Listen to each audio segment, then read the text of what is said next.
Assalamualaikum warahmatullahi wabarakatuh. Yang terhormat Pak Amiruddin SPDMM dan teman-teman. Perkenalkan, nama saya Tania Nur Fadila. Saya akan mempresentasikan bab 9 tentang hak asasi manusia. Hak asasi manusia adalah hak-hak yang telah dimiliki seseorang sejak lahir dan merupakan pemberian dari Tuhan.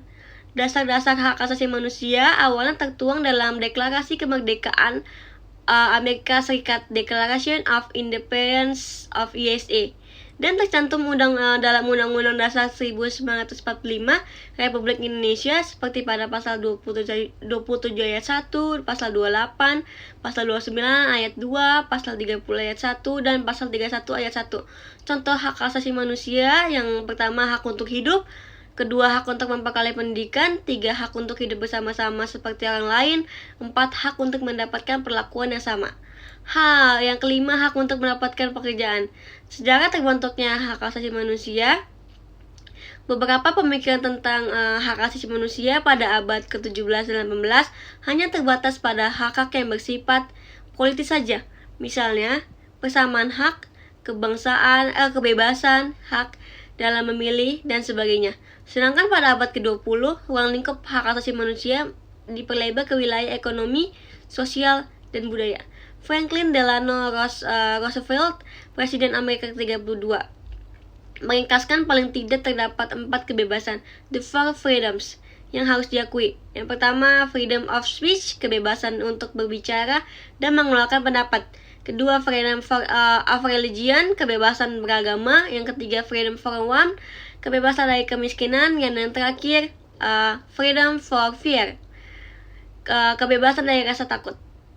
Konsep hak asasi manusia menurut Undang-Undang Nomor 39 Tahun 1999. Dalam undang-undang ini, pengaturan mengenai hak asasi manusia ditentukan dengan pedoman pada Deklarasi Hak Asasi Manusia PBB, Konvensi PBB tentang penghapusan segala bentuk diskriminasi terhadap wanita, Konvensi PBB tentang hak anak dan berbagai instrumen internasional lain yang mengatur tentang hak asasi manusia.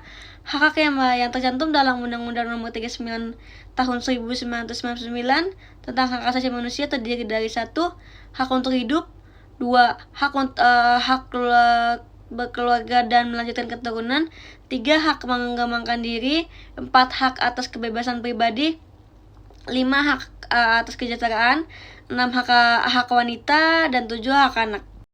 Ada beberapa pasal tentang hak asasi manusia. Pasal 2 yang berisi setiap orang berhak atas semua hak dan kebebasan-kebebasan yang tercantum di dalam pernyataan ini tanpa pengecualian apapun, seperti ras, warna kulit, jenis kelamin, bahasa, agama, politik, atau pendapatan yang berlainan, asal mula kebangsaan atau bermasyarakatan, hak milik, kelahiran, ataupun kedudukan lain.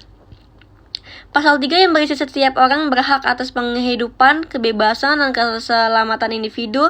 Pasal 4 yang berisi tidak seorang pun boleh diperbudak atau diperhambatkan. Perbudakan dan penghalangan budak dalam bentuk apapun mesti dilarang.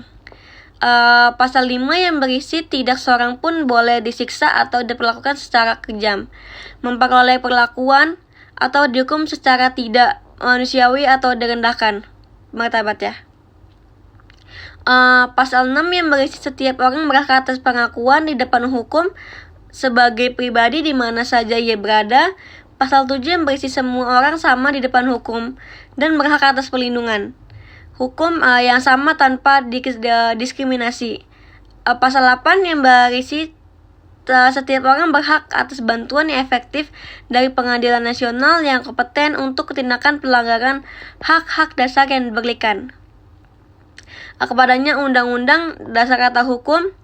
Pasal 9 yang berisi tak seorang pun boleh ditangkap, ditahan, atau dibuang dengan sewenang-wenang. Pasal 10 yang berisi setiap orang dalam persamaan yang penuh berhak atas pengadilan yang adil dan terbuka oleh pengadilan yang bebas dan tidak memihak dalam menetapkan hak dan kewajiban-kewajiban serta dalam setiap tuntutan pidana yang dijatuhkan kepadanya. Dan ada pasal 11, 12, 13, 14, pasal 16, pasal 17, pasal 18, pasal 19, pasal 20, pasal 21, pasal 22, pasal 23, pasal 24, pasal 25, pasal 26, pasal 27, pasal 28, pasal 29, dan pasal 30. Kesimpulan dari materi ini, Hak asasi manusia adalah hak-hak yang dasar yang dimiliki oleh manusia sesuai dengan kiprahnya. Setiap individu mempunyai keinginan agar HAM-nya terpenuhi, tapi satu hal yang perlu kita ingat, bahwa jangan pernah melanggar atau menindas HAM orang lain, karena selain kita punya hak, kita juga mempunyai kewajiban hak asasi manusia dan tanggung jawab hak asasi manusia. Sekian dari presentasi dari saya. Assalamualaikum warahmatullahi wabarakatuh.